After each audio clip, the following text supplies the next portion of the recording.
মশার কামড় থেকে বাঁচালাম লেবুগুলোকে মশারিটা নিয়ে। কিভাবে কি করলাম সম্পূর্ণ ভিডিও দেখুন। নমস্কার বন্ধুরা, welcome to my YouTube channel. মূলত আমাদের বাড়ির পাশের লেবু গাছগুলি আমি দেখতেছিলাম। আমাদের বাগানে 2টি লেবু গাছ আছে, তাই মূলত এই লেবু গাছগুলিতে পর্যাপ্ত পরিমাণে লেবু ধরছে এবং লেবুগুলো খাওয়ার উপযুক্ত বেরায়।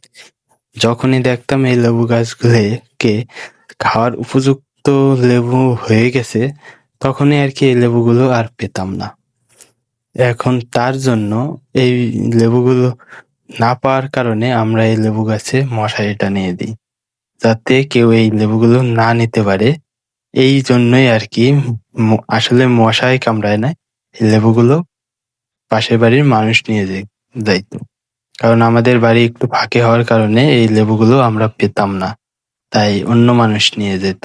তাই আমরা এই লেবুগুলো রাখার জন্য এই লেবু গাছে মশারি টানিয়ে দিয়েছি। আর আপনাদের ওখানেও কি এরকম কোনো মানুষ আসছে কিনা যে বাড়ির পাশে কোনো সবজি থাকলে তা নিয়ে যায়?